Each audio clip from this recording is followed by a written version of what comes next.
Hey everyone, it's Matthew and I'm back with another video of Euro Truck Simulator 2. So today we are taking this load of petrol from Aalbourg in Denmark to Rostock in Germany. It's 354 miles journey, so should be alright for time. And we're doing it in the Volvo FH 16 Globetrotter, as you can see.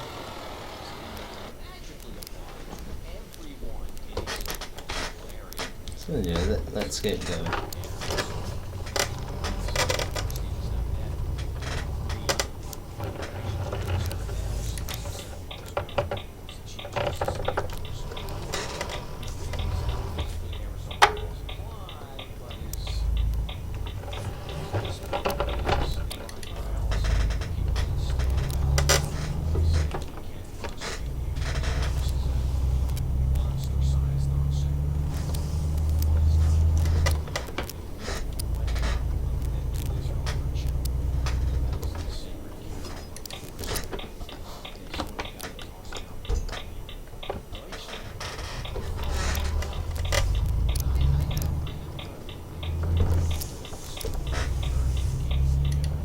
Anyway, so I think I'll basically properly talk about what's happened over the last 2 weeks, while there hasn't been an actual proper video for quite a few weeks now. So basically, as I explained in the last video, I had to get motherboard replacement done, which took a week and a bit to do, and part of it was waiting for it to be done as well. Due to power outing, and I eventually got it, and well, let me tell you, I've had to redo some things. I mean, I had to uninstall some stuff which I don't like from the AMD drivers package, Gaming of Old Daft or Raptor, whatever it's called, which I personally don't like. I think it's just a piece of shit as software, you know. Anyway, and basically went through used driver toolkit to update various drivers, whatever, and make sure everything was working. Because obviously the new motherboard has a different sound controller and a different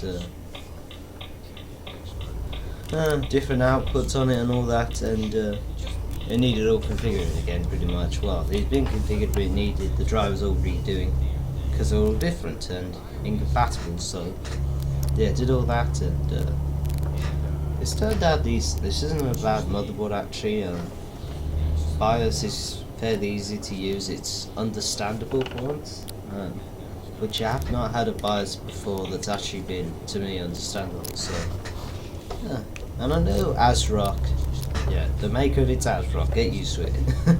But anyway, I know that some people don't like ASRock because they've had bad experience with them. Personally, I haven't had a bad experience with them. I think ASRock make perfectly fine products, just like Asus. I mean, don't get mixed up between ASRock and Asus. They're not the same company. They're a different company, but you know, I still think ASRock is not bad. They're not a bad maker of products, to be fair, and their support is okay, I think, but you know, yeah, generally it's a good enough motherboard. I've been able to finally set my RAM to the speed it's meant to be at, which is, well, it turned out to be 1333. I thought it was 1600, but no. The original speed of the RAM, what it was set to, was 1066 megahertz, and I'll set it to 1333, which the difference between that and that does not make a massive difference. Those seem to make a difference when they go to 1600 and above. It makes some sort of difference, but at lower speeds, the difference it makes is very minor. And put it this way, it's faster than the speed of RAM I have in the laptop I have, which is about 5-6 years old now, which is an old Acer 5532 something, I think, an old Acer Aspire laptop from 2009, which I recently upgraded to Windows 10, which made it quite decently fast actually on startup. But the thing is that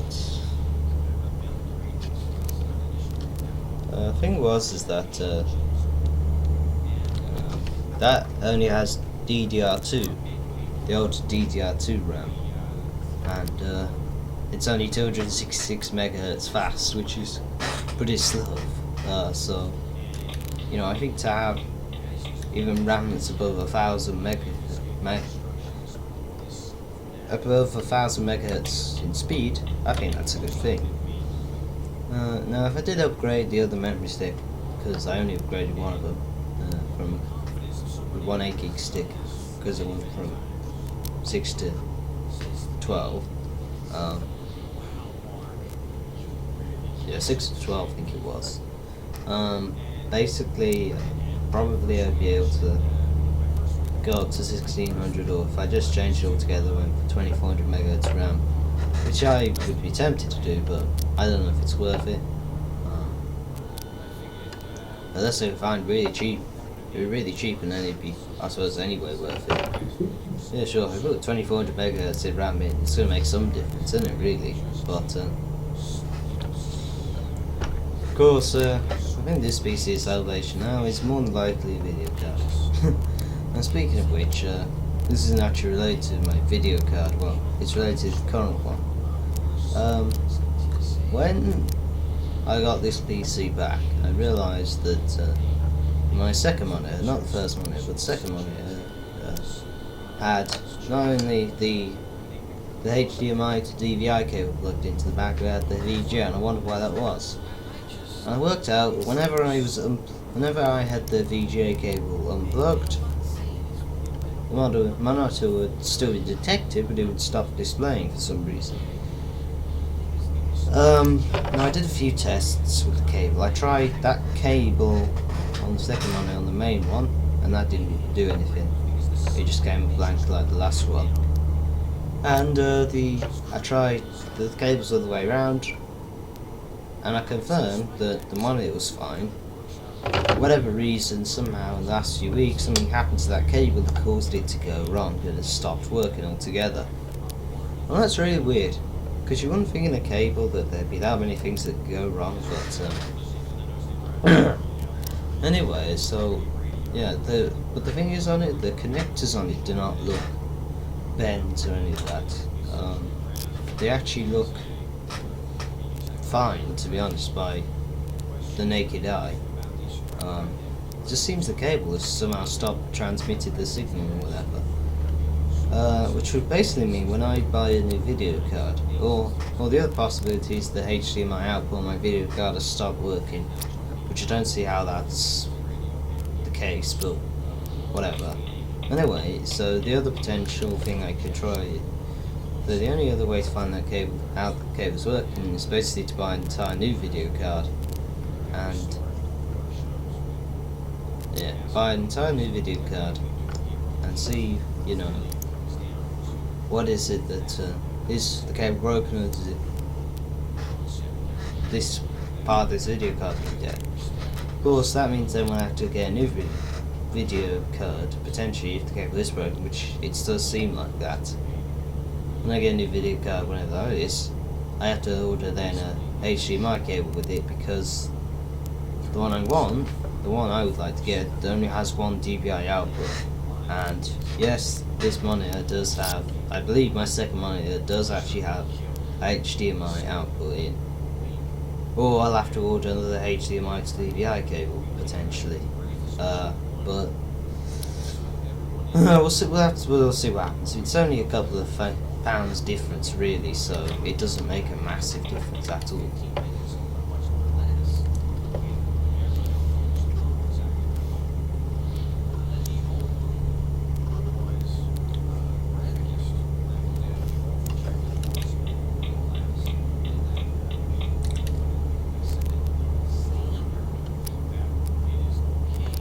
think honestly we can get ready to turn our lights off now because it's starting to get light, and yeah, it does look beautiful when it gets light in this game. It really does.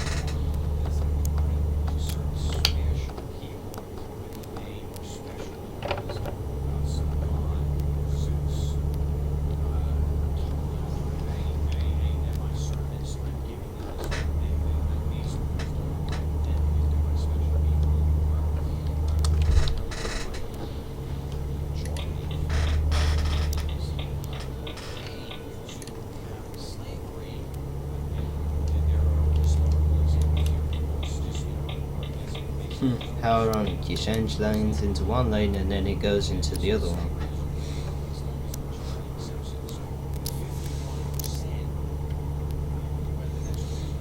But yeah, I'll tell you, it is nice to be recording videos again and putting these out, and I did actually do a stream last week, which luckily the internet did not seem to screw up in. But we'll have to see what happens more long term, but anyway. Anything did happen was the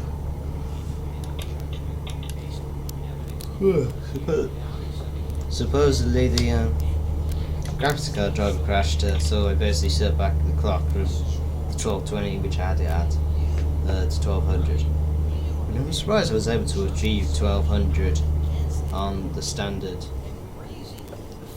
on the R7 250, because A&D cards, apart from the better cooled ones now, I think like the 390 or whatever from MSI, it's very hard to achieve more than about 1150 odd megahertz of overclock from standard 1050 or whatever it is. I mean, I don't know why you can't exactly get the old 1050 thing. I mean, it's a bit confusing really in a way. I mean, because it's clocked at 1050 and you put it up 100 megahertz, which isn't bad, and then to get 50 more seems to usually crash. But with mine, after tweaking the power settings and all that, it was fine at 1200 megahertz. So yeah. And also, I don't think this graphics card's really meant for 1080p. I think it's meant for 1680 by 1050, more likely, or 1600 by 900, or whatever. But definitely 1080p and below.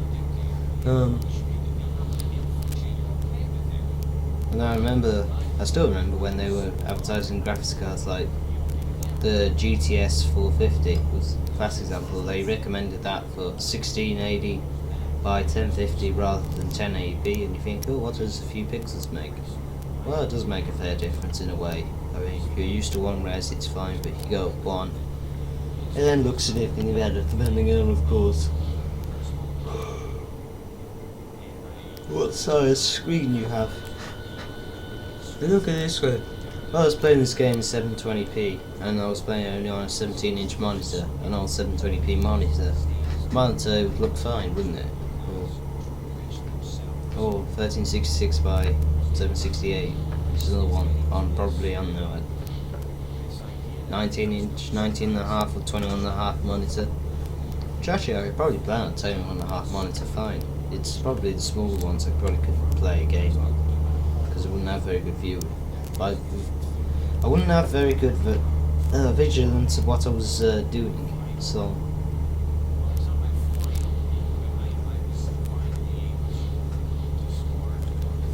You put it this way, on my old graphics card, the old 6450,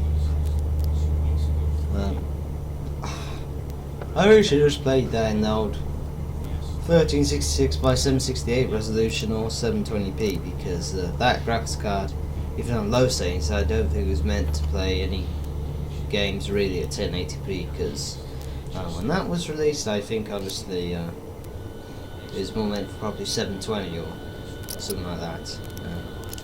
Which means, hey, if I had from the start played it that resolution while I was playing the game, 720 or 1366 or whatever,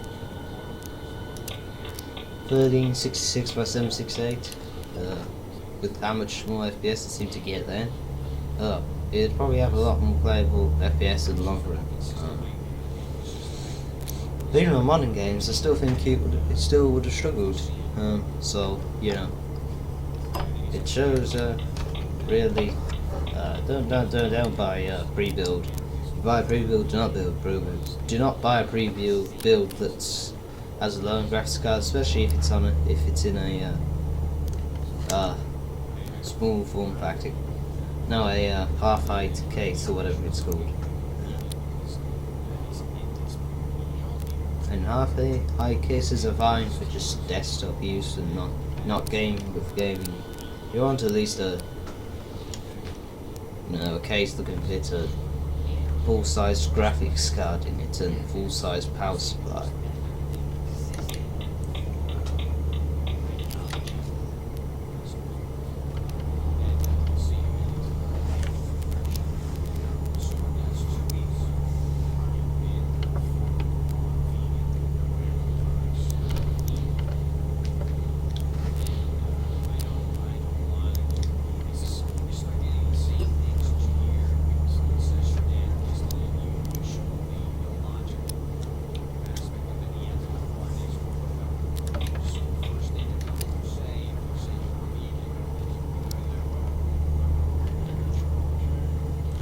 Only 110 miles to go now, looks like, yeah.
Of course, I'm in the middle lane 62 and there's a guy on the inside which I'm trying to just pull into this lane and he doesn't seem to let me do that. I'm indicating how to go into that lane and he still doesn't want to let me do it. Which indicates I'm probably going to have to force my way into the lane. And then go straight back out because whatever reason there's a hold later on in the lane. Yeah, 62 is the speed I like to travel at. I mean, I could manage travelling at 55, but 62 I think is it's a good balance between getting things done in a decent amount of time, but then again, not sort of going beyond the limits of the truck.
Oh, only 30 miles to go now. Yeah. It is, surprisingly though, it's only 21 minutes long, so...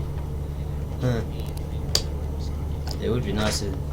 I would intend to make it half an hour long or 40 minutes because, you know... You lot deserve that after, you know, not having any video for like... Not having any of these proper videos for a few weeks, but, yeah. It's okay.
Oh, I didn't know I hadn't brought the garage in Rostock, that's odd.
Anyway, so